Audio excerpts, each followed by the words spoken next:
Hoje, nós vamos falar sobre a igreja de Laodiceia, que é a igreja do juízo, é a igreja do tempo da volta de Cristo, da volta do Senhor Jesus. Se quisermos entender o cenário religioso, vamos ser mais específico aqui, o cenário cristão na volta de Cristo, precisamos apreciar essa carta. Precisamos olhar para essa carta com bastante cuidado, bastante afinco. Mas tem revelações aqui tremendas. E lá no meu escritório, enquanto eu terminava essa mensagem, eu tive que parar para chorar algumas vezes. Não é muito difícil me ver chorando, não. Né? Vocês já viram várias vezes aqui. Porque eu acredito que quanto mais a gente se aproxima do Senhor, a gente mais chora, né? Porque as nossas inverdades, as nossas mentiras, as nossas sujeiras aparecem, né? Então, é normal. Pois bem, e lá eu chorava algumas vezes do que o Senhor ia falando comigo, do que eu ia vendo, do que o Espírito Santo ia falando. A palavra do Senhor é assim, né? Ela vai se renovando a cada dia. Você pode ler o texto que você leu hoje, lê amanhã. Você vai ver que o Espírito Santo vai falar outra coisa com você, porque a palavra do Senhor é viva, ela é eficaz, ela é poderosa. Ela corta para os dois lados, para quem fala e para quem ouve, né? Então, quando você está pregando, você está também recebendo, sendo admoestado, corrigido e edificado também, assim como está edificando. Então vamos lá, hoje nós vamos olhar o texto de Apocalipse, capítulo 3, do versículo 14 até o versículo 22. Esses textos são maravilhosos e vão concluir a nossa série. E depois nós vamos fazer outras séries. Vai concluir a nossa série sobre as 7 igrejas, as 7 cartas às igrejas da Ásia Menor, ou as igrejas do Apocalipse, como é conhecido. Vamos ler então o versículo 14, acompanha comigo, eu quero te encorajar sempre, eu vou repetir isso, né, para você entrar na sua cabeça e você começar a praticar. Manuseie a Bíblia, ande com a Bíblia, tenha uma Bíblia de papel. Celular é legal, não tem nenhum problema, eu tenho o meu aqui, estou com o meu iPad, tem Bíblia nele, e as Bíblias às vezes digitais têm mais recursos, né?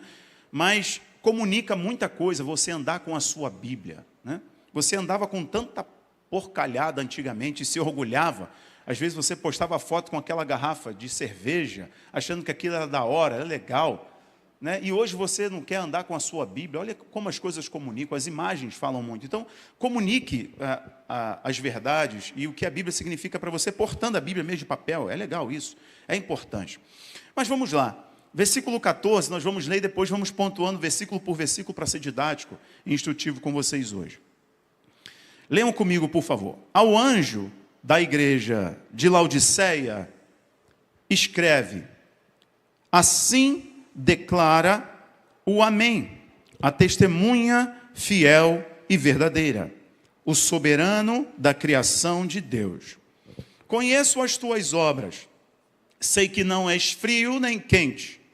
Antes fosses frio ou 16.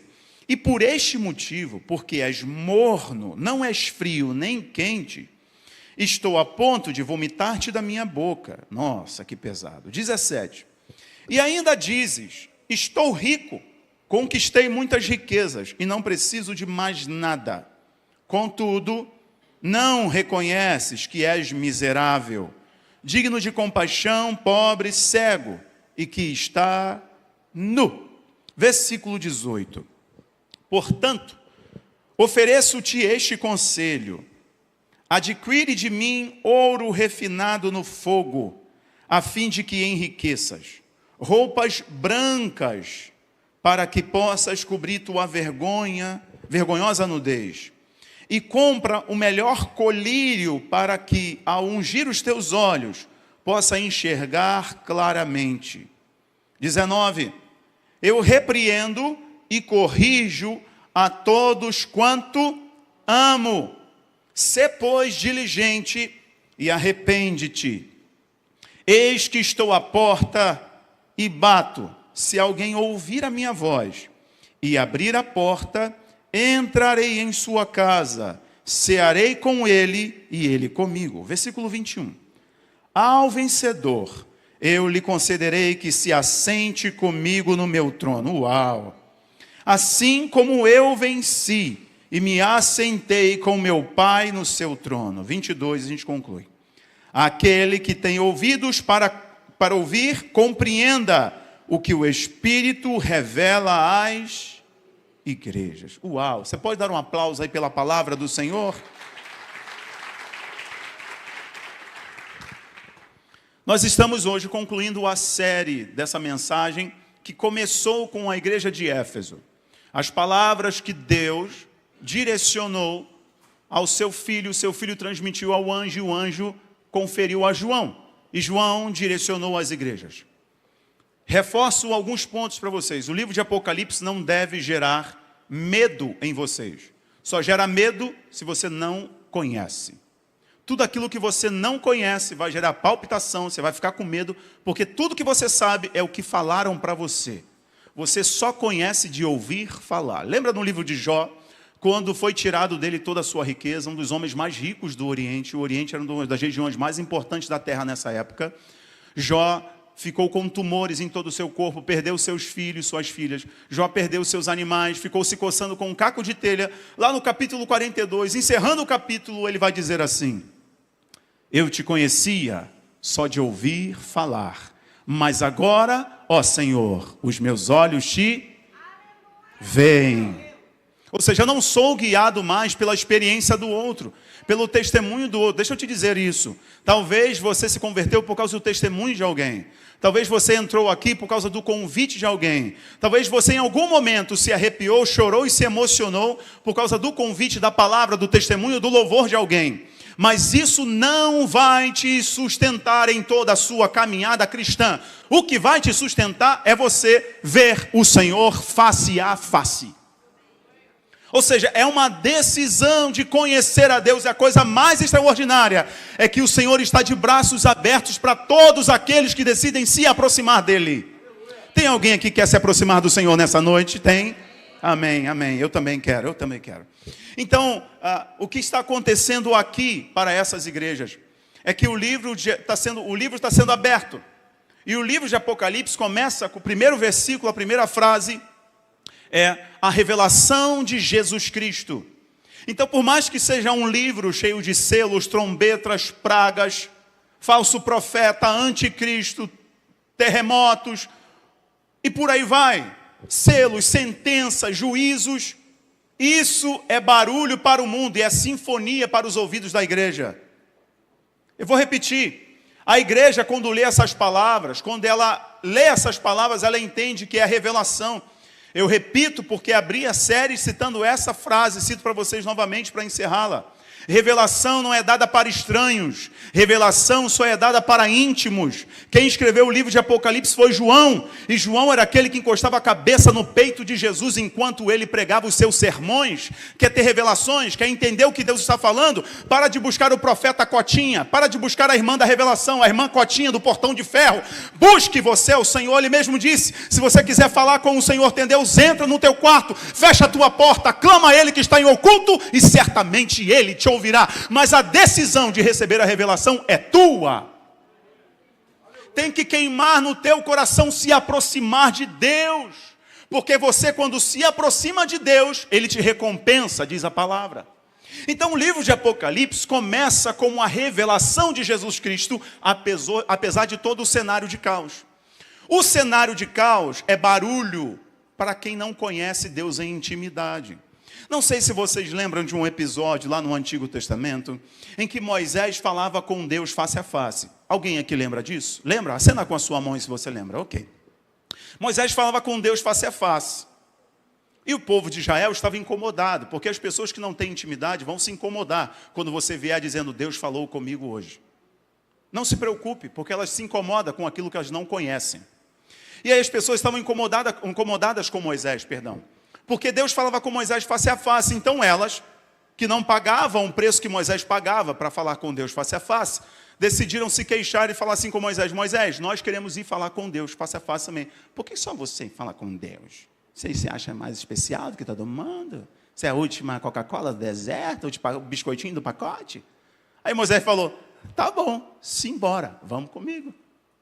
Aí foi Moisés na frente e a galerona toda atrás. Ei, falar com Deus face a face. Falar com Deus face a face. Tem um detalhe: clama a mim, responder-te-ei e anunciar-te-ei coisas grandes e firmes que vocês não sabem. Se você clamar, espere a resposta. Deus vai responder. Sim ou não? O problema é que a gente está com tanta ansiedade, que a gente orou, não espera a resposta, já está orando outra coisa, já está pedindo outra coisa. Pedis e não recebeis, porque pedis mal, está pedindo mal. Pediu certo, espera, Deus vai responder. Aí o povo está lá, Moisés está indo, o povo falar com Deus. Aí Deus desce na montanha para poder falar com o povo. O povo não pediu para Deus falar? E Deus desceu, né, David? E quando Deus desce, meu amigo, o pau quebra. É relâmpago, fogo, terremoto. A montanha começa a chacoalhar. Aí o povo fala assim: Moisés, vai você, porque a gente vai morrer. Fala você, Moisés, com Deus e nos diz o que ele falou. Irmãos, quem não tem intimidade, a voz de Deus é barulho e medo. Quem tem intimidade tem prazer em se aproximar de Deus. Então a igreja, quando lê o livro de Apocalipse, gera esperança. O mundo fica com medo. Então, se colocar no teu coração um medo sobre o livro de Apocalipse, é porque te ensinaram do jeito errado.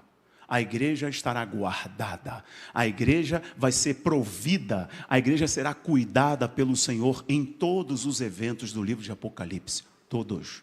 Vocês entendem isso, sim ou não? Então dá um aplauso aí, um glória a Deus, vai. Ok, e esta carta, ela está inaugurando, essas cartas estão inaugurando essas revelações, juízos, sentenças, anúncios, profecias. E ela começa com um amor. A carta à igreja de Éfeso é uma carta de recomendação, uma carta de elogio, exortação e promessa. Seguindo essa mesma lógica, todas as cartas, elogio, exortação, admoestação e no final a promessa. As cartas começam dirigidas à igreja de Éfeso, pedindo para que a igreja de Éfeso retorne ao primeiro amor. Porque tudo que é guiado pelo amor é dirigido pela verdade. Todas as vezes que você fizer alguma coisa, faça com amor. Porque não existe amor sem verdade, não há verdade sem amor. Então, o Senhor começa essa série de palavras, de cartas, recomendando à igreja que volte ao seu primeiro amor. E termina admoestando a igreja apóstata. Porque se não recuperar o primeiro amor, o final é a apostasia. Se nós não começarmos com o amor, o final é a apostasia. Se nós não começarmos amando ao Senhor como a igreja primitiva, o final será a igreja moderna, cheia de tecnologia, mas vazia do fogo do Espírito Santo. Sem o Espírito Santo. Nós teremos muito barulho, muitos recursos, nós teremos acesso à tecnologia, mas será só tecnologia, não vai ter Espírito Santo. Então é por isso que o Senhor começa as suas palavras às igrejas, recomendando que elas recuperem o primeiro amor. E assim deve ser na nossa vida. 1 Coríntios capítulo 13, versículo 13. Agora permanecem a fé, a esperança e o amor. O mais importante é o quê? Recupere o amor no teu casamento, recupere o amor na tua vida, recupere o amor pelo Senhor, recupere o amor ministerial, recupere o amor pelo teu trabalho. A melhor engrenagem, a mais importante é o amor. Se você perder isso, no final é apostasia.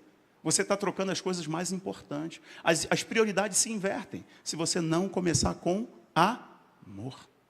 E é por isso que o Senhor foi didático com as suas igrejas, utilizando metáforas fáceis, situações normais do dia a dia de cada cidade, na época da Ásia Menor, hoje Turquia, que estão só as ruínas lá das igrejas. Mas o Senhor vai mostrando as fases, né? Cada cidade tinha uma igreja, e essas igrejas também representavam as fases da igreja de Cristo no decorrer da história. Exemplo, existem algumas doutrinas, basicamente duas doutrinas importantes para poder interpretar o livro de Apocalipse. A primeira delas é a dispensacionalista, que é a corrente dominante das igrejas evangélicas e não é a nossa. Né? Nós não somos dispensacionalistas, nós não acreditamos no arrebatamento antes da grande tribulação, nós não acreditamos nisso, não vemos um padrão bíblico para essa defesa. Mas, de modo geral, as igrejas dispensacionalistas acreditam que as 7 cartas, as 7 igrejas, são 7 fases da igreja de Jesus no decorrer da história. A primeira fase é a fase da igreja primitiva, a igreja dos apóstolos. A carta à igreja de Éfeso, que começou com um amor genuíno. Então, da comunhão, da doutrina dos apóstolos, na comunhão, no partir do pão e nas orações, Atos capítulo 2. A segunda carta é a igreja de Esmirna, que fala sobre a igreja perseguida, e é o período dos mártires, em que os imperadores romanos começaram a perseguir os crentes, é o período da igreja. Então são 7 períodos, concluindo com Laodiceia. O terceiro é Pérgamo. Pérgamo é o período em que a igreja faz aliança com o Estado, com a suposta conversão de Constantino, né? Do século 3 para o século 4 ali, quando a igreja tem a fusão igreja-estado. A mãe de Constantino se converte e Constantino também, numa estratégia estatal, decide estabelecer que a religião oficial do Estado de Roma, do Império Romano, agora é o cristianismo, é a fusão da igreja-estado. Aqui começa a acontecer todo o misticismo religioso por causa da suposta conversão de Constantino, e nós vimos isso aqui na pregação sobre Pérgamo. Ok, a quarta é a igreja de Tiatira, que fala sobre idolatria e corrupção. É a igreja medieval, dominada pela igreja católica apostólica romana, onde as pessoas compravam indulgências, as pessoas conseguiam tirar seus parentes que estavam no purgatório, dando bens para a igreja. É um período de corrupção e idolatria, né? Idolatria, corrupção moral e doutrinária, inclusive. Depois vem na sequência a igreja de Sardes, que fala sobre um outro período, é da igreja reformada, porém morta espiritualmente. A igreja que se reformou, mas não conseguiu dar continuidade ao avivamento que começou com a reforma protestante. Filadélfia seria a igreja fiel e missionária. É o período dos grandes avivalistas, dos grandes avivamentos, no período ali de 1750 até 1900. Eles conseguem identificar isso como o período da igreja de Filadélfia, que é a igreja que não recebeu críticas da parte do Senhor. Foi a pregação da pastora no domingo passado, né? E o último período, segundo os dispensacionalistas, dizem, né, principalmente aí, que acreditam em arrebatamento secreto, a vinda do Senhor em 2 eventos, né, eles dizem que a Laodiceia é o período de 1900 até a volta de Jesus. Ou seja, esse período que nós estamos vivendo é a igreja de Laodiceia. É a igreja moderna, mas apóstata, né? A igreja com todos os recursos, mas vazia do Espírito Santo. Então, essa é a visão, basicamente, que os dispensacionalistas acreditam. Eu não discordo em tudo, só que acredito também, né, que uma igreja pode ter características da igreja de Éfeso, mas também ter características da igreja de Pérgamo, por exemplo. Então, para mim, eu acredito que o Senhor, com o seu amor e a sua misericórdia, está dando referências para as igrejas de Cristo no decorrer da história, para que elas fujam da apostasia, para que elas busquem o amor verdadeiro, para que elas aproximem-se do Senhor e façam uma diferença no mundo. Então eu não acredito somente em 7 ciclos, culminando com a igreja na volta do Senhor Jesus, que é Laodiceia, mas acredito que essas cartas são momentos que o Senhor está mostrando para a sua igreja no decorrer da história e advertindo a igreja, de modo geral, no mundo todo, sobre essas características que ele exortou às igrejas. Vocês estão me entendendo? Sim? Sim? Ok, então tá bom. Ok. Então são fases da igreja, mas eu não acredito em linearidade. Quase que não sai aqui, quase falei língua estranha. Então eu não acredito em linha cronológica, começando com a igreja primitiva e terminando especificamente a 7ª igreja, seria a igreja dos nossos dias. Mas essas igrejas fazem menção às características das igrejas no decorrer da história. O foco das cartas, qual que é? O foco das cartas, de modo geral, é um apelo à santidade, à fidelidade e ao amor. Amor a Deus e amor ao próximo. Porque amor a Deus sem amor ao próximo é legalismo. É uma fé hipócrita, é uma fé vazia. Porque fé sem obras é? A fé sem obras é? Então não adianta você falar que ama a Deus e odeia o irmão a quem você vê. Como é que você pode odiar a pessoa que você vê e dizer amar a Deus que você não vê? Então, se a nossa fé não é verdadeira em amor ao nosso próximo, portanto a nossa fé é falsa. Ok, vamos agora nos dirigir ao texto específico aqui de hoje, do episódio de hoje, concluindo a série, que é a igreja de Laodiceia. E essa carta é maravilhosa, e a gente deve olhar para ela, comecei falando isso e reforço, com muito carinho. E diz assim as primeiras palavras do Senhor Jesus para João. E diz assim: ao anjo da igreja de Laodiceia escreve, assim declara o Amém. Curioso ele começar essa expressão dizendo assim, esse texto dizendo assim declara o Amém. Ou seja, é aquele que tem a última palavra. O Senhor começa escrevendo a última carta dizendo que a última palavra é dele.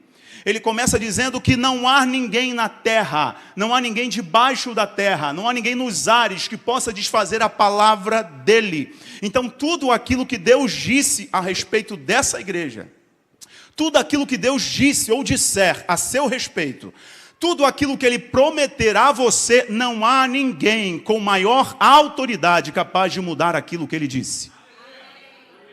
Eu queria que você me ajudasse e falasse assim para o teu irmão: o que Deus disse a teu respeito não pode ser mudado. Por quê? Porque não há ninguém com maior autoridade que o Senhor. Então o Senhor termina as cartas, essa série de cartas, dizendo que apesar de ser a última carta, a última palavra só Ele dá a respeito da sua igreja. Irmãos, eu sou o pastor de vocês, sou o pastor dessa igreja, junto com minha esposa. Mas o pastor da minha vida e o supremo pastor dessa igreja é Cristo. Ele é o Senhor da igreja, Ele tem a última palavra. E eu sei que se Ele quiser fazer algo com a Lugares Altos e eu desobedecer, Ele me remove e coloca outro. Porque a igreja é dele, não é minha. Não é sua, a igreja é de Cristo, porque Ele deu a vida pela sua igreja. Então ele começa já nesses termos, sendo bem taxativo. Assim diz aquele que tem a palavra que ninguém pode mudar. Ok. E ele continua no versículo 14.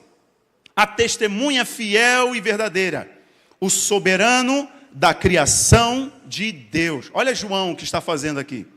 Ele é o soberano da criação de Deus. Lembra comigo o que isso está se referindo? João capítulo 1, versículo 1 vai dizer assim: no princípio era o verbo estava com Deus, o verbo era Deus, tudo foi feito por Ele, por meio dEle, nada do que foi feito seria feito se não fosse por Ele. Aqui João está escrevendo a carta por ordem do Senhor a essa igreja, a última igreja, o período da apostasia, que eu vou mostrar para vocês aqui.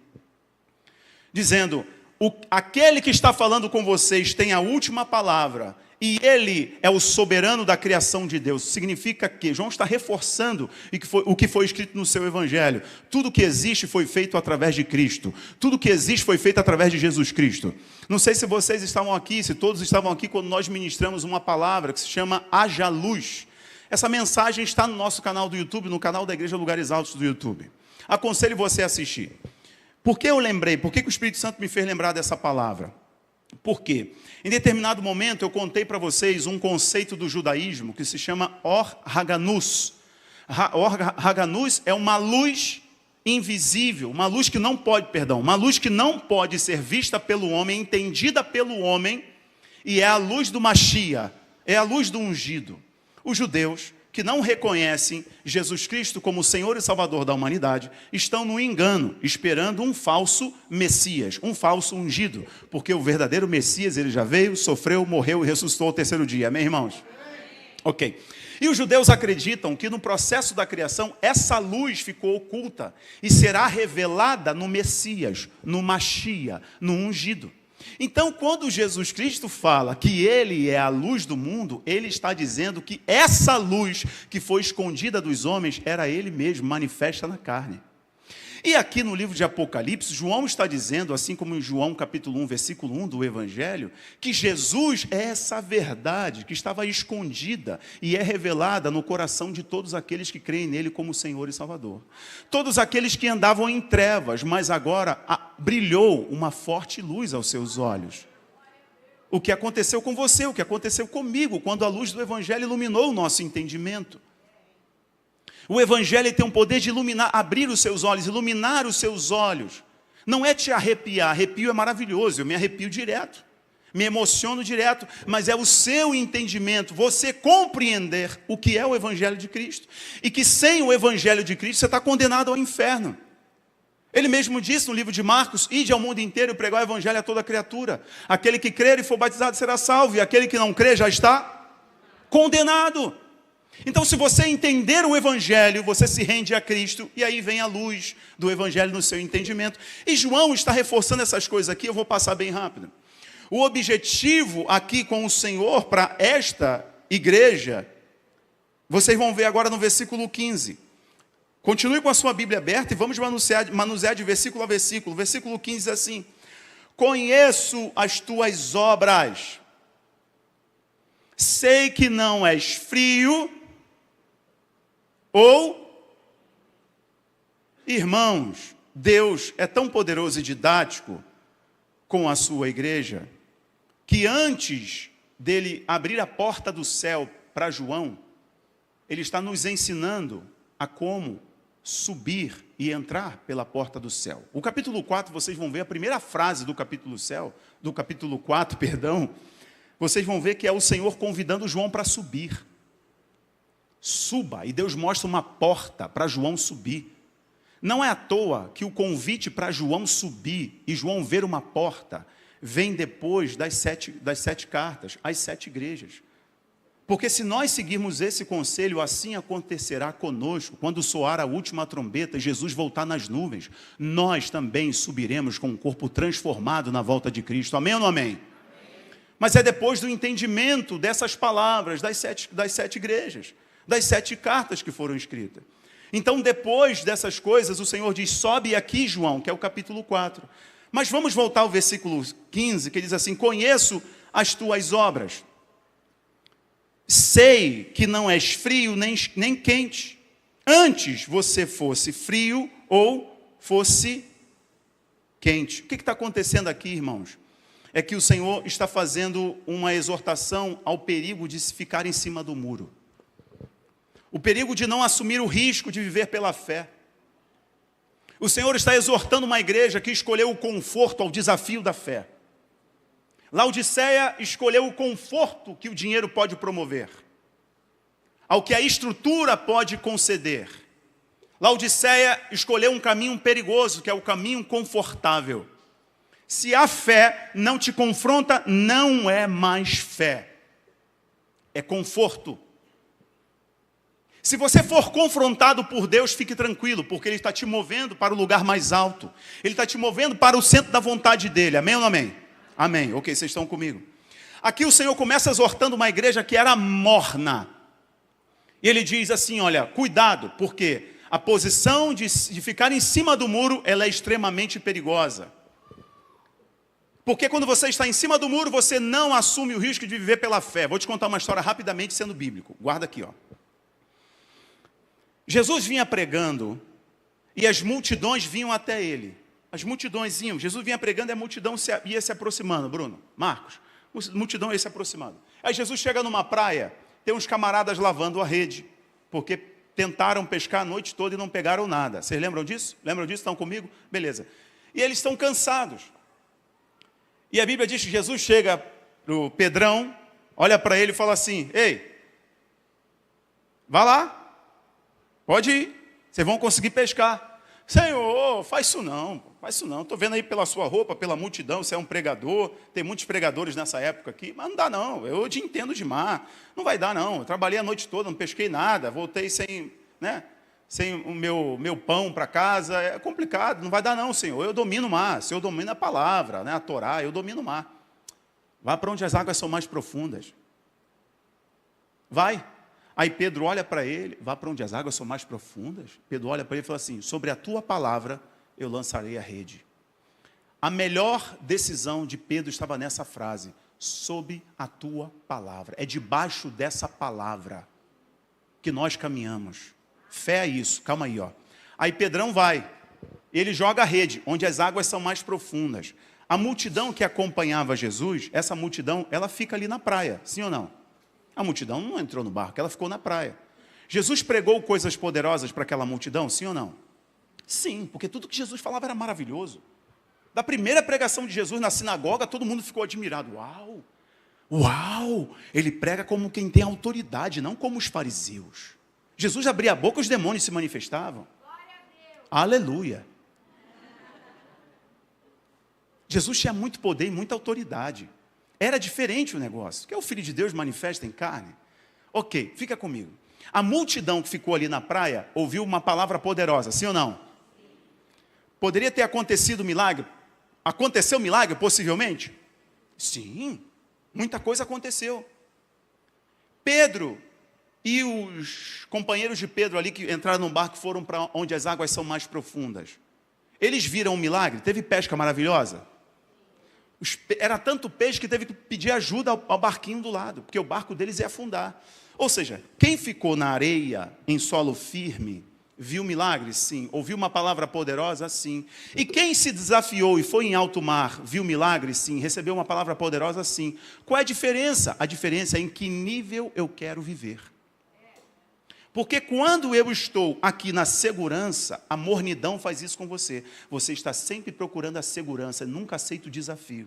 Os discípulos aceitaram o desafio de ir para onde as águas são mais profundas. Ou seja, você não vai estar no controle, você está aprendendo a confiar plenamente no Senhor. Se você tem controle de tudo, é porque você ainda não aprendeu a confiar em Deus. O Senhor quer desafiar você, porque naturalmente esse nosso cérebro aqui, ele gosta de padrões. A gente se acomoda, senta ali, ainda parafusa o pé, para não sair nunca mais. Se vier a tempestade, eu estou aqui, estou firme. E o Senhor está dizendo, confia em mim, só vai, pisa sobre as águas, só eu coloco o chão. Vai! O Senhor está nos convidando a nos desafiar, porque se nós não nos desafiarmos no caminho da fé, o nosso caminho será a mornidão. Ficaremos em cima do muro. A igreja não é chamada para a mornidão. A igreja é chamada para o fervor no fogo do Espírito Santo. Amém ou não amém? O Senhor está alertando a igreja de Laodiceia sobre o perigo de confiar no seu braço. Salmo 20, versículo 7. Uns confiam em carros, outros confiam em cavalos. Nós não. Nós confiamos no nome do nosso Deus. Triste é o homem que só confia na sua conta bancária. Triste é você. Triste é o homem que só confia no esforço do seu braço, a sua intelectualidade. Eu sou eu e eu sou eu mesmo. Se não for eu aqui em casa, ainda verbaliza agressões com a sua esposa. Se não fosse eu, estava sentada no meio fio, mulher. Tu acha que tu é o quê, cara? Tu se sustenta só com isso, vem uma bactéria, pega você, eu quero ver, tá lá no hospital. Oi, Deus, me socorre. Aí você vai ver que você não é nada. Deus está exortando a igreja que decidiu confiar no conforto e na segurança financeira e desistiu de confiar plenamente no Senhor. Meus irmãos, se vocês não tiverem desafio, tem alguma coisa errada. Tenha sempre um desafio. Homem, tem algum homem aqui? Tem algum homem? Levanta a mão e dá um glória a Deus aí, vai. Não, vamos melhorar esse negócio. A glória a Deus do Forja. Tem algum homem aqui? Dá um glória a Deus, vai lá. É isso aí. Escute. É um gigante para derrubar. É uma mulher para amar. E uma terra prometida para conquistar. Homem tem que acordar com isso todos os dias. Um gigante para derrubar. Uma mulher para amar. E uma terra prometida para entrar. Hã? É isso aí, estou contigo. Varão, é uma mulher só para você amar. A tua. A tua. E a diaba lá que fica te perturbando é o diabo mesmo. É o diabo. Ela pode estar mais perfumada que a tua, porque a tua está cuidando dos teus filhos. Mas a tua foi o Senhor que deu, a outra é o diabo. Não confie no teu braço. Maldito é o homem que confia no outro homem e faz dele o seu braço. Confia não, cara. Se desafie, acorde com um desafio. Nós estamos com um desafio enquanto igreja. Quando passarmos essa fase, o Senhor vai colocar outro para a gente. E nós vamos encarar. Amém ou não amém? Está passando por algum desafio? Se prepare. Essa é uma etapa que você vai vencer. E Deus vai colocar outro para te dar outro testemunho. Para você arrastar pessoas para a presença dEle. Então o que você está passando é só um desafio. Pode se preparar. Você já vence esse daí. E lá na frente tem outro. Não é porque o Senhor quer que você fique o tempo inteiro, né, com inconstâncias, com inseguranças, com medo. Problemas. Não é isso não. É para você crescer. É para você crescer, é para você crescer. Tem uma música assim, não tem? Eu só não sei o restante, só sei essa parte aí. Deus não vai te condenar se na tentativa de acertar você acabar errando. Isso só vai te ensinar, cara. Só vai trazer maturidade. Só vai ensinar você a depender do Espírito Santo. E se você se arrepender ao cair, tentando acertar você errar, se você se arrepender, você vai adquirir uma coisa chamada maturidade. São para pessoas que se arriscam, para pessoas que não têm medo. Porque se o amor do Senhor guia a tua vida, diz as Escrituras, o verdadeiro amor lança fora todo o medo. Jesus está ensinando que o morno atrapalha mais que o crente, que o quente e o frio. O morno só atrapalha. Por quê? O morno, ele busca conforto. A fé te move para o desafio. O morno busca acomodação. A fé te move para ser inconformado. O morno busca a aceitação dos homens. A fé agrada a Deus. O morno busca administrar a vida para evitar problemas. Mas a fé foca no milagre e não é guiado pelo medo. O morno se orgulha do que já foi um dia, mas a fé te desafia a ser transformado a cada manhã. Esse é o principal problema do morno. É porque morno é aquele que um dia já foi frio e foi aquecido e perdeu o calor. Ou era quente, recebeu frieza e foi para a mornidão. O morno, ele sempre se gaba do passado. Quando você vê uma pessoa falando demais, irmãos, antigamente eu revelava. Antigamente, irmãos, eu era sapatinho de fogo. Antigamente eu orava e Deus curava. Ai, antigamente eu tinha sonhos proféticos. O morno, ele sempre tem um bom passado, mas ele está morto no presente e se esqueceu do futuro que Deus tem para ele. Nós estamos vendo a igreja de Laodiceia, e lembre-se, a igreja de Laodiceia é a igreja dos nossos dias. Eles se gabam, e vocês vão ver isso. Vou falar enquanto cantor. Posso falar enquanto cantor para vocês? Posso? Estou cansado, não vou falar careca porque eu tenho bastante cabelo, mas estou cansado de cabelos brancos, de ver pessoas que na estrada, aí viajando o Brasil e o mundo, o cara, quando começava a cantar, o pau quebrava, era unção, era um negócio assim poderoso, um desatar de unção da glória de Deus. E hoje, ele só vive de sombras. Ele é morno. E todo mundo só lembra dele do passado, porque um dia ele já foi quente. Então toda pessoa que é morna, ela vive do passado. Ela não consegue mais olhar para o futuro que Deus tem para ela. Porque a mornidão faz isso com você. Ela tira a tua perspectiva de futuro, porque você chegou num conforto e está tudo bem. Você não quer passar dali. O Senhor está alertando a sua igreja de que ela pode até passar por um tempo de mornidão. Mas a igreja não se sustenta se seus membros forem apáticos a ela. Olha só, anote isso aí, bota nos teus stories, guarda no teu coração para você nunca acontecer isso com você. Todo hipócrita é morno. Todo hipócrita é morno. Sabe aquela pessoa da internet, que você posta um versículo, ela vai falar assim, se só está postando isso aí, tu nem lê a Bíblia, está postando um versículo só para ser uma frase de efeito. Você está chorando com uma história, e ela acha que ela já sabe o final da história, porque ela já viveu aquilo, e ela se sente acima de você. Toda pessoa hipócrita é morna, porque o morno, ele é religioso. Vocês estão entendendo o que Jesus está falando para essa igreja? O problema da mornidão é a hipocrisia religiosa. Versículo 16, nós vamos entender o que está acontecendo com essa igreja que está dando asco no Senhor, está dando nojo para o Senhor. Versículo 16. E por este motivo, porque és morno, não és frio nem quente, estou pronto a vomitar-te da minha boca.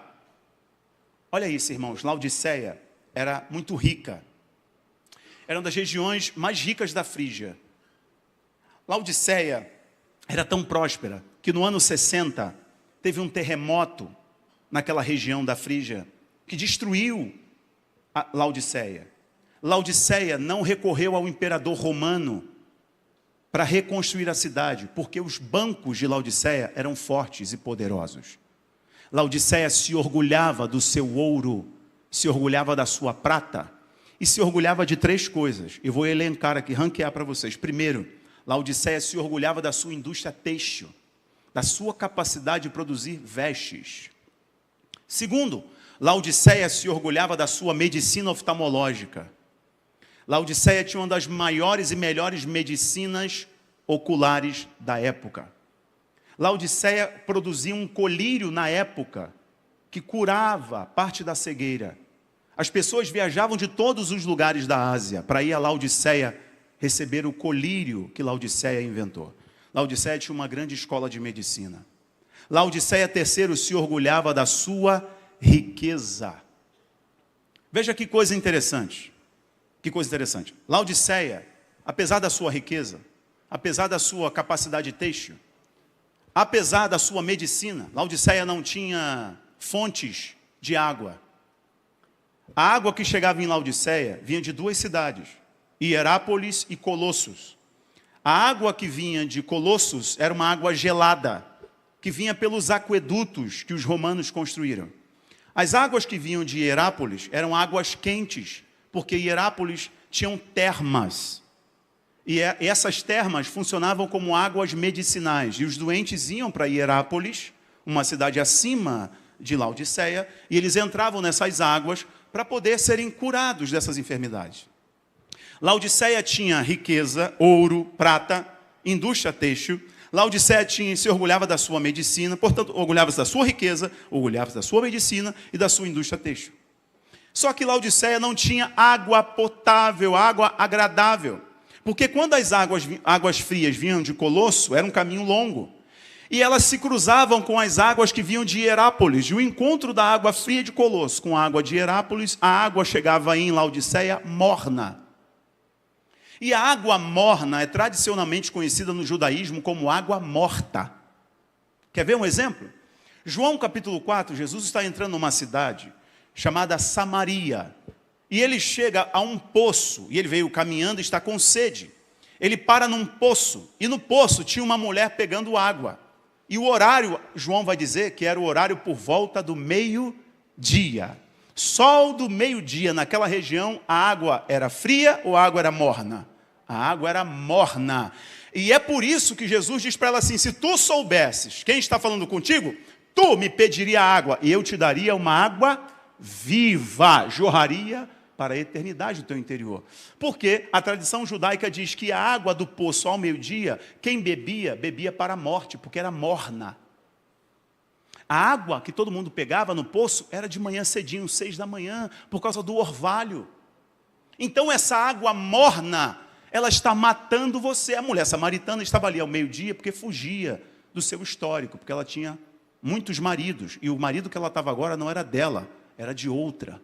E Jesus se encontra com ela e diz para ela, não precisa fugir mais, chega de fugir, chega de beber água que está te levando à morte. E olha que interessante, Laodiceia se orgulha da sua indústria têxtil, das suas vestes, aparência. Laodiceia se orgulha da sua conta bancária. Laodiceia se orgulha da sua medicina, por poder curar os enfermos. Mas Laodiceia se acostumou em beber uma água que está a matando. Água morna. Tem uma coisa interessante aqui, irmãos. Eu já volto para o texto bíblico. Se acostumar com o que é ruim é um perigo, sabia? E a gente se acostuma fácil. Sim ou não? Verdade ou mentira? A gente se acostuma fácil. Quer ver? Se você passar em frente a um valão, Ritinha, a céu aberto, aquele esgoto a céu aberto, o fedor vai te incomodar imediatamente, não é? Mas se você morar ali, você vai se incomodar com aquele fedor no decorrer do tempo? Não, por quê? Porque você se acostumou. Vou te contar uma história. O Rafael Almeida, que está ali, ó, meu tecladista, quando era meu tecladista, né? A gente rodava o Brasil e vários lugares. Eu lembro que nós estávamos indo para uma cidadezinha, para Minas, acho que eu já contei isso aqui, não lembro, indo para Minas. E aí o irmão pegou a gente no aeroporto e foi nos levar para a ministração. Só que era uma cidade muito, muito longe do aeroporto. E estávamos indo de carro e tal. E o Rafael é um cara assim, 5 minutos com ele você só ri, né? Só ri, gosta de contar uma história. E aí o Rafael estava atrás, eu estava no carona ali, junto com o irmão que estava nos levando para a igreja. E passando o tempo, daqui a pouco, irmãos, eu sinto um fedor, aquele fedor de carniça. Aí eu não perdi a oportunidade, eu falei, Rafael, você fez isso aqui dentro, Rafael? Aí ele começa a rir e fala assim, fui eu não. E o irmão quieto, eu falei, o irmão ficou quieto, deu ruim. Ele está com a mão amarela, brincadeira da mão amarela. Eu falei, o varão está com a mão amarela. Aí o Rafael só me cutucou assim no banco, né? Deu uma cutucada, já senti. Falei, vou falar mais nada não, vou ficar quieto. Só que o fedor insuportável não passava. Tu está rindo, tu está lembrando de alguma coisa, misericórdia. O que vocês estão lembrando, gente? Ok, não precisa me contar, tá? Pastor, não precisa saber. Aí, ok. E tá aquele fedor, meu Deus, não passa, não é possível. Aí eu baixei a janela, era pior ainda. Eu falei, irmão, não é possível que tu não está sentindo esse fedor. Ele falou, que fedor? Eu falei, irmão, você não está sentindo esse cheiro de carniça? Não. Ah, é uma fábrica de ração que tem aqui na cidade, rapaz. Fica esse fedor aí, mas a gente já está acostumado. É isso daqui. Vejam, Jesus está falando da igreja de Laodiceia, que é morna, que bebe de águas mornas, de uma condição, por causa do aqueduto, não tem fontes naturais ali na cidade, e a água chega morna. Ele está falando como quem não participa dessas águas mornas. Ele está falando para um povo que já se habituou com águas mornas. A pior coisa é você se acostumar com a mornidão. E se acostuma fácil, viu? Se acostuma fácil. Olha que coisa interessante aqui. Jesus está dando para essa igreja um conselho. Um conselho. Tome uma decisão hoje. Levítico capítulo 18, versículo 28. Lembrei de um texto aqui que eu tinha separado, porque ele usa a expressão vomitar. Olha que coisa interessante. Levítico capítulo 18, versículo 28, você pode ler depois, a gente nem vai colocar na tela. Levítico 18, 28.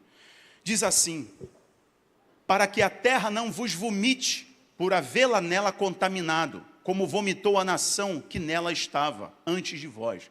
Isso aqui é um conselho de Moisés para os idólatras. Isso aqui era um conselho de Moisés aos israelitas, antes de entrarem na terra prometida. Ele faz esse conselho, olha, cuidado, porque a terra prometida que vocês estão indo, se vocês entrarem com esta abominação, com esta idolatria, a terra vai vomitar vocês. Porque a terra que o Senhor está dando para vocês é terra da promessa. E você não pode entrar lá desse jeito. Olha outra coisa interessante. Isaías capítulo 28, versículo 8. A sua mesa está cheia de vômito imundo, e nenhuma coisa pura há nela. Os profetas, presta atenção nisso aqui, essa linha de raciocínio. Os profetas comiam a palavra do Senhor. Lembra do profeta? Quando a palavra entrou na sua boca e era amarga, mas no estômago ficou doce? Você lembra disso? Então os profetas comiam a palavra do Senhor. Olha agora que coisa interessante. A palavra do Senhor é o que nos sustenta. Então o que sai da boca do Senhor é o que nos sustenta. Mateus capítulo 4, pensem a palavra enquanto eu vou pregando, vão pensando a palavra junto comigo. Mateus capítulo 4, enquanto Jesus está sendo tentado no deserto, o diabo se aproxima, percebendo que Jesus estava com fome. Ao final dos 40 dias, Jesus está com fome, sim ou não, igreja? Sim ou não, igreja? Ok, Jesus está com fome, o diabo, percebendo a necessidade orgânica, fisiológica, se aproxima de Jesus, pega uma pedra e fala para ele: se tu és filho de Deus, transforme esta pedra em... O que Jesus responde? Nem só de pão viverá o homem. Continue, mas de toda... Que sai da onde? O conselho que o Senhor está dando para esta igreja é que a palavra dele, que pode curar as pessoas, que pode transformar a pedra em pão, a palavra dele que sustenta o necessitado, a palavra dele que é cura, que é refrigério, que é libertação, que é poder de Deus, não está mais na boca da igreja de Laodiceia, porque a igreja de Laodiceia trocou a palavra pelo conforto, trocou a fé pelo conforto, pela mornidão. Então logo, esta igreja que levava a palavra de vida, agora está se orgulhando do seu passado e está sentada na mornidão. E o Senhor continua exortando esta igreja, para que eles possam entender o que o Senhor quer fazer no final. Agora, preste atenção nisso aqui comigo, ó. Preste atenção nisso aqui comigo. Ser morno é, você ainda tem voz, você tem melodias bonitas, você tem acordes bonitos, sua poesia ainda emociona, porém, ela não carrega mais a verdade que liberta. É uma pessoa morna. A poesia emociona, o acorde impressiona, a música arrepia, mas ela não carrega mais a verdade. E a Bíblia diz que a verdade pode libertar. Conhecereis a verdade e a verdade vos libertará. A exortação à igreja de Laodiceia, a igreja dos nossos dias, é uma igreja que não é que ela não tenha música, que não é que ela não cresça, Não é isso, é a igreja que deixou de carregar a verdade em sua boca. Se não carrega a verdade na sua boca, só carrega mornidão. Se é mornidão, é morte, não é mais a vida do Espírito Santo. Então o Senhor está exortando essa igreja para que a vida de Cristo possa estar novamente na boca de seus profetas, pastores, bispos, mestres, cantores, professores da escola bíblica, evangelistas, missionários. Nunca parte a verdade da tua boca. Glória a Deus. Vejam que interessante, o que o Senhor está fazendo com a igreja de Laodiceia, para a gente poder acelerar o processo aqui. Versículo 16. Estou prestes a vomitar você da minha... Vamos prestar atenção em estou prestes. Que Deus maravilhoso é esse? Sabendo que eles abandonaram a fé verdadeira, estão abandonando a fé verdadeira, estão preocupados mais com o comodismo, se tornaram mornos. Ainda assim, Deus diz, estou prestes. Deus já poderia ter vomitado eles de sua boca. Deus já poderia ter riscado o nome deles. Mas por que não fez? Porque Deus é misericordioso. Ele está dando tempo. Deus está dando tempo para você.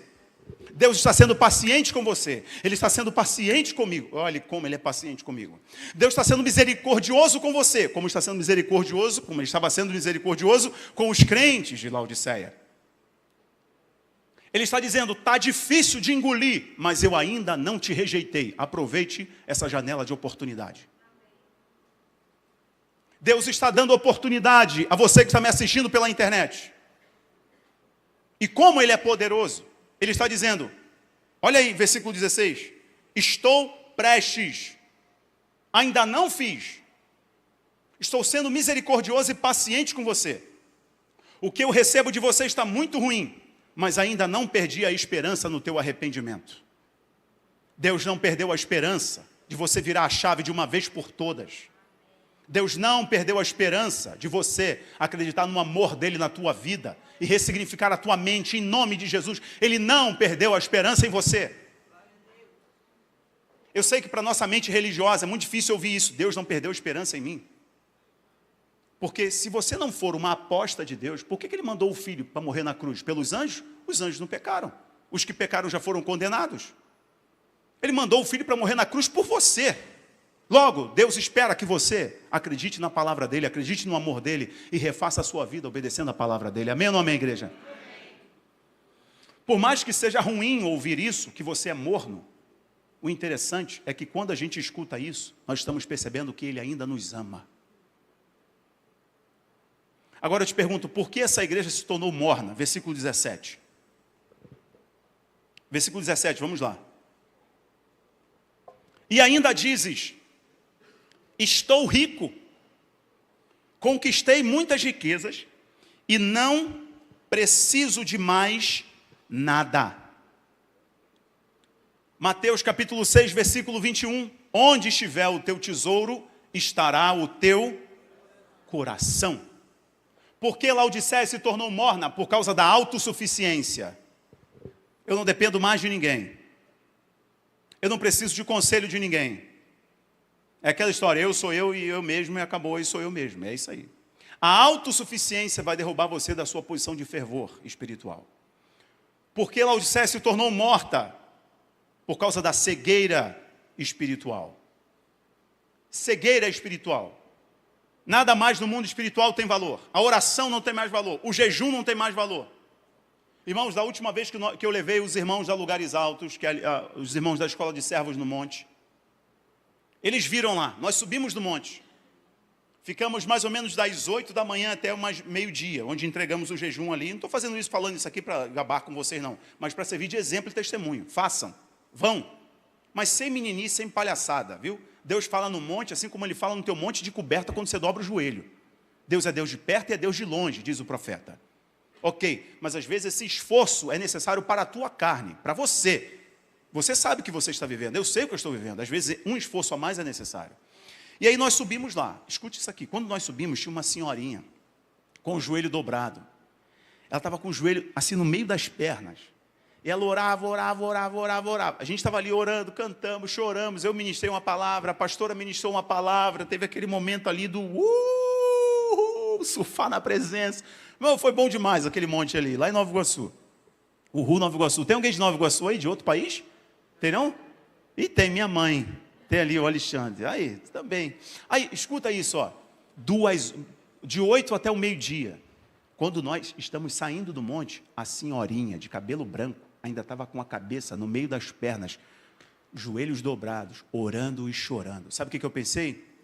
Eu não sei a guerra que ela está passando, mas ela sabe onde encontrar a solução, e é no Senhor. Quando você esquece que a oração tem poder, a oração do justo pode muito em seus efeitos. Irmão, consagração ainda funciona, jejum ainda funciona, oração ainda funciona, se afastar do pecado ainda funciona, parar de mentir ainda funciona, ser honesto ainda funciona, buscar a Deus 3 horas da manhã, 4 da manhã ainda funciona. Só tem uma veste para a gente entrar no céu, e elas são brancas, é santidade, não tem outra. Laodiceia se tornou morna por 3 coisas. Primeiro, orgulho. Segundo, autossuficiência. Não dependo mais de ninguém. Eu não escuto mais ninguém. Eu não ouço mais ninguém. Não peço conselho mais a ninguém. Terceiro, por cegueira espiritual. Vamos ler o versículo 18, para a gente poder caminhar para a conclusão. Versículo 18. Portanto,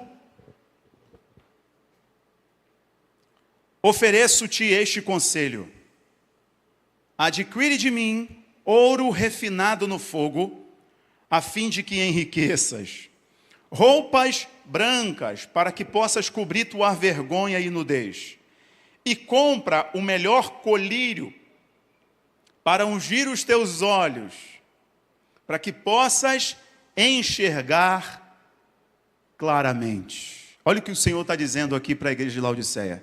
Quer resolver isso? É fácil. Eu te dou o conselho. A tua riqueza se tornou a tua maior miséria. Então compra de mim ouro refinado no fogo. Irmãos, o crente, ele só fica de pé por causa dessas 3 coisas. É o conselho do Senhor para Laodiceia. Ouro refinado no fogo, vestes brancas, visão desbloqueada. Todo crente só fica de pé por causa dessas 3 coisas. Um ministério só se mantém de pé por causa destas 3 coisas. Deus está dizendo para Laodiceia 3 coisas muito fortes. Primeiro, eu te sustento, ouro refinado. Eu sou o teu Jeová Jiré. Não é tua conta bancária. Não é somente a tua força. Eu sou o teu provedor. 2, ande em santidade. Sem santificação ninguém verá a Deus. Hebreus. 3, amplie a tua visão, pois até onde você enxergar, eu posso te entregar. Deus está dizendo para Laodiceia: você caiu por causa do orgulho, você caiu por causa da autossuficiência, você caiu por causa da cegueira. Quer ficar de pé? É muito fácil. Deixa eu ser o teu Jeová Jireh novamente. Ande em santidade e amplie a tua visão, porque se você segurar essas 3 coisas, você vai se manter de pé. Você se manterá de pé. Você não vai cair. Laodiceia está nesse final de juízo para a igreja. Lugares altos, igreja batista, igreja presbiteriana, e o Senhor está dizendo uma coisa para a igreja de Laodiceia: eu não mudei só porque vocês mudaram. Eu continuo sendo maravilhoso, eu continuo sendo bom, eu continuo amando. Eu continuo amando. Versículo 20 para a gente poder terminar. Versículo 20 diz assim, leia aí comigo. 19 diz assim: eu repreendo e corrijo a todos quanto amo. Sê, pois, diligente e arrepende-te. Olha que coisa maravilhosa, né? O Senhor exorta e corrige aquele que ama, porque o Senhor está gastando tempo com você, porque o Senhor está insistindo com você, porque Ele te ama. Vamos ao 20. Eis que estou à porta e bato. Se alguém ouvir a minha voz e abrir a porta, entrarei em sua casa, cearei com ele e ele comigo. Laodiceia é a igreja que preferiu o ativismo religioso e deixou Deus do lado de fora. Laodiceia escolheu a programação e deixou Deus do lado de fora. Há uma disposição do céu para te ajudar, mas Ele quer ajudar de perto, Ele não quer ajudar de longe. O Senhor quer te ajudar de perto, não de longe. Preste atenção comigo aqui num detalhe. O Senhor Jesus, ele vai dizer a João, e ele disse na igreja de Filadélfia: eu sou aquele que tem a chave de Davi. Eu abro a porta e ninguém, eu fecho e ninguém. Vamos repetir. Eu sou aquele que tem a chave de Davi. Eu abro a porta e ninguém, eu fecho e ninguém. Mas para a igreja de Laodiceia, ele não tem a chave. Você percebeu isso? Ele está na porta. Porque ele não tem mais o governo dessa igreja. A mornidão faz você seguir por você mesmo, longe de Deus, achando que está tudo bem, e o Senhor está do lado de fora. Mesmo ele tendo autoridade nos céus e na terra, ele não será invasivo. Ele vai te corrigir de perto, mas ele não vai invadir. A Bíblia está nos dizendo que ele está na porta. Ele quer corrigir de perto. Ele mesmo veio corrigir a sua igreja. Ele mesmo veio falar essas palavras para a sua igreja. Jesus não terceiriza o problema, a solução do problema. Ele mesmo vai corrigir. Ele mesmo vai resolver. Ele falou algumas coisas duras para a igreja de Laodiceia. Assim como para todas as igrejas, com exceção de Filadélfia, ele foi duro com todas as outras igrejas, corrigindo-as, exortando-as, porque a igreja é dele. Assim como ele está exortando você hoje, assim como está admoestando você hoje, é porque ele te ama, versículo 19. E se ele está perto de você, é porque ele está gastando tempo com você. Agora vamos ver um detalhe aqui bem importante. Jesus foi colocado do lado de fora dessa igreja, porque essa igreja não começou fria. Toda a igreja começou com alguém que se aqueceu no espírito. Toda a igreja começa por causa de um irmão, de uma irmã, de um pastor, de uma pastora, um missionário, uma missionária, cheios do Espírito Santo. Alguém que está queimando o coração por Jesus.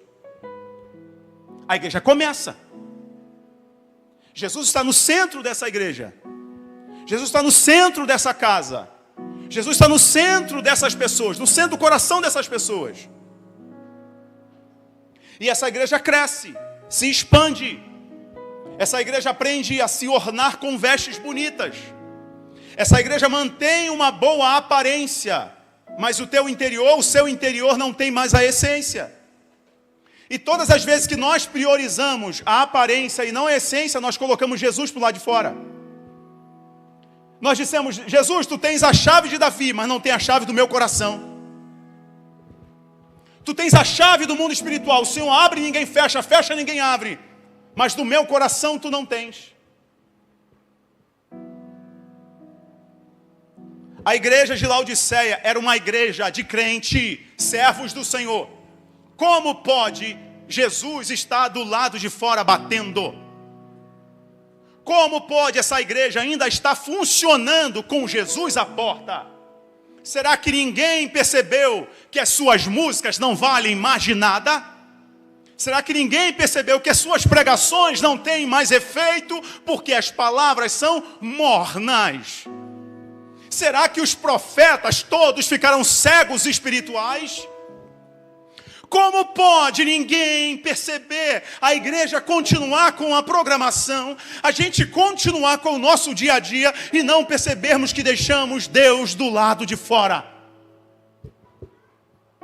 Jesus está dizendo que no tempo de sua vinda, no tempo da igreja de Laodiceia, que é a igreja apóstata, 2 Tessalonicenses capítulo 2, Paulo vai exortar a igreja sobre o dia da volta do Senhor Jesus. E ele vai dizer assim no versículo 1, não esqueçam do que eu ensinei vocês quando estava aí. Porque muitos estão dizendo o contrário do que eu vos ensinei. Ora, o dia do Senhor não virá sem que antes venha a apostasia. Apostasia é a substituição da fé. As pessoas vão trocar a fé genuína por qualquer outra coisa. Por qualquer experiência, por qualquer programação, por qualquer sensação, por qualquer arrepio, por qualquer revelamento, por qualquer profetada, por qualquer tecnologia, mas o Senhor estará do lado de fora. Paulo continua: depois da apostasia se revela o homem da iniquidade. Quem é ele? O anticristo.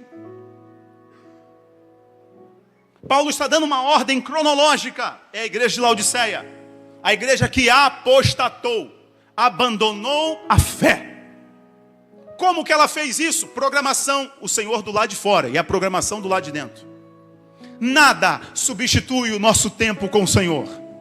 Nada substitui os nossos momentos na intimidade com Deus. Nada substitui o tempo que você gasta na presença de Deus. Nada. Irmãos, nada. É o conselho de Cristo para Maria. O conselho de Cristo para Maria, quando ele estava lá na casa de Simão, a Bíblia diz que Maria chega com aquele vaso e quebra. Quando ele quebra, todo mundo quer que Maria seja reprimida. Judas então, que era ladrão, roubava as ofertas do saquitel, diz: por que não vende dar aos pobres? Jesus fala: guarde, mulher, guarde esse perfume para o meu túmulo. E Jesus fala: onde for pregado esse evangelho, vão falar do que você fez, mulher. Aquela mulher marcou o coração de Cristo com a sua decisão de entregar tudo. O tempo que você gasta entregando tudo na presença de Deus não é em vão.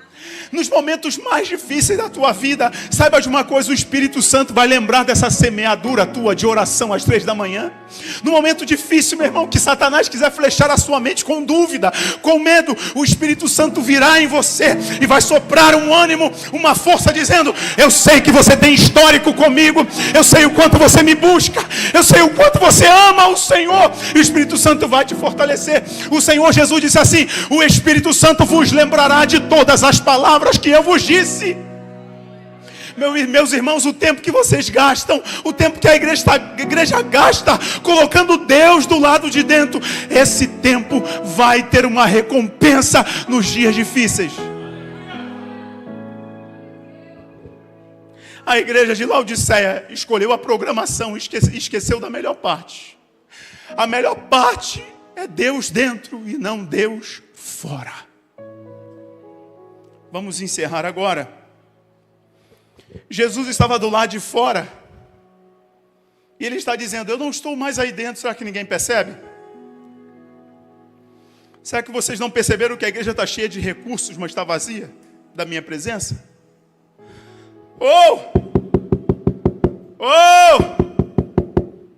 Jesus aqui, quando ele diz, olha o texto aqui, por favor. Veja se o coração de vocês não vai estremecer, como o meu estremeceu hoje à tarde. Versículo 20: eis que estou à porta e bato. O que ele diz na sequência? Se alguém ouvir a minha voz. Gente, o início da carta é a carta ao anjo da igreja de Laodiceia. A carta começa Jesus falando para o pastor da igreja.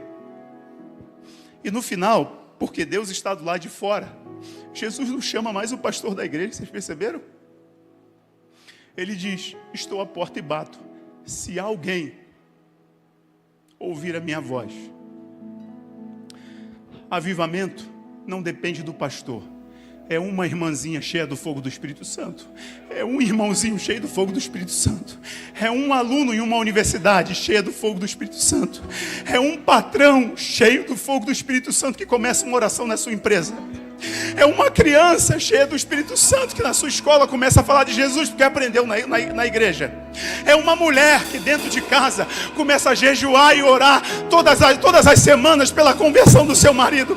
Meus irmãos, o Senhor está dizendo para a sua igreja: se alguém ouvir a minha voz. Por quê? Porque o pastor dessa igreja se tornou cego, surdo, mudo, me colocou para o lado de fora. Mas basta uma ovelha minha ouvir a minha voz e decidir meter a mão na maçaneta e abrir essa porta e me entregar de novo o governo dessa casa.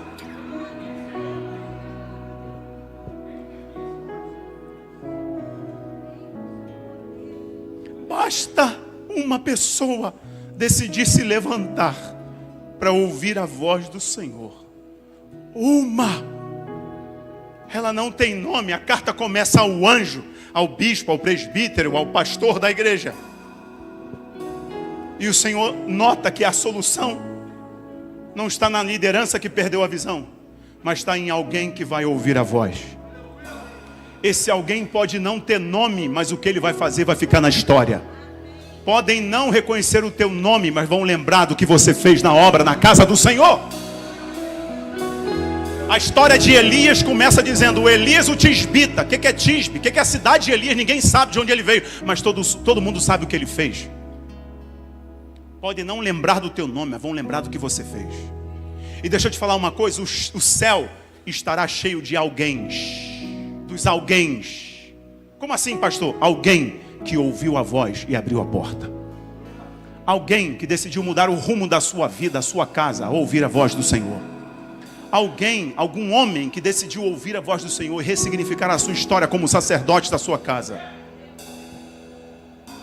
Irmãos, Deus está dando uma oportunidade, e peço perdão a vocês pelos 10 minutos. Deus está dando uma oportunidade à igreja dele ser Deus dentro da casa e não mais Deus de fora da casa. Ele está à porta. Deus já esteve à porta muitas vezes. No jardim do Éden, Deus estava à porta todos os dias. Mas Adão e Eva, em determinado momento, decidiram abrir a porta para a serpente e não para Deus. No dilúvio, Noé pregou que Deus estava às portas durante 120 anos. E ninguém ouviu a pregação de Noé, até que a tampa da porta da arca se fechou. Jerusalém viu o Salvador às suas portas, mas escolheu a religiosidade do que Deus dentro da casa. Se alguém ouvir a minha voz. Avivamento não depende do pastor da igreja, apenas de alguém cheio de temor e cheio do fogo do Espírito Santo. O avivamento desse país, não quero te decepcionar, esse país não tem jeito pela política, esse país não tem jeito pela justiça humana. Esse país só tem jeito com a igreja de Cristo Jesus. Esse país só tem jeito por aqueles alguém que ouviram a voz. Eu te pergunto, será que você tem ouvido a voz? Eu ouvi, irmãos. Eu estou disposto a deixar tudo, sacrificar para seguir a voz. Ele tem que ser Deus dentro da minha casa, não de fora. Vamos terminar com o versículo 21. Ao vencedor lhe concederei que se assente comigo no meu trono, assim como eu venci e me assentei com meu Pai no meu trono. Aquele que tem ouvidos, compreenda o que o Espírito revela às igrejas. Ao vencedor, eu lhe darei o direito que se assente comigo no meu trono. Olha que amor, irmãos. Ele não desistiu e está no ponto até de prometer algo. É a maior promessa feita de todas as igrejas. Para mim, Rafael, pastor Rafael, esta é a maior promessa delas. O que vencer? Vencer o quê? O mundo, o pecado e o diabo. Resistir ao diabo e ele fugirá de vós. Resistir ao mundo, às ideologias do mundo. Resistir ao pecado. Essas três coisas. Eu lhe darei o direito de se assentar comigo em meu trono. O que é isso? Jesus está fazendo uma promessa de governo. Quem vencer? Vencer o quê? Fala para mim. Qual era o grande problema dessa igreja? Qual era o grande problema dessa igreja? Era o quê? A ao que vencer. A mornidão. Porque se você vence a mornidão, você é cheio do fogo do Espírito Santo. E se você é cheio do fogo do Espírito Santo, o Senhor vai te entregar algo que se chama governo. Governar o quê? Nós da Lugares Altos acreditamos que a igreja vai reinar com Cristo na terra durante 1000 anos, a partir de Jerusalém. E nós vamos governar sobre as nações com poder e com autoridade. Jesus venceu na obediência. O diabo caiu pelo orgulho. Jesus desceu na terra por causa da obediência. Morreu. Mas o Pai o exaltou por causa da obediência. O diabo Caiu porque quis se elevar, construir o seu trono acima do trono de Deus. Caiu. A igreja, quando se humilha, o Pai a exalta. Irmãos, eu tomei uma decisão. Deus não será Deus de fora. Ele será Deus de dentro da casa. Fica de pé em nome de Jesus.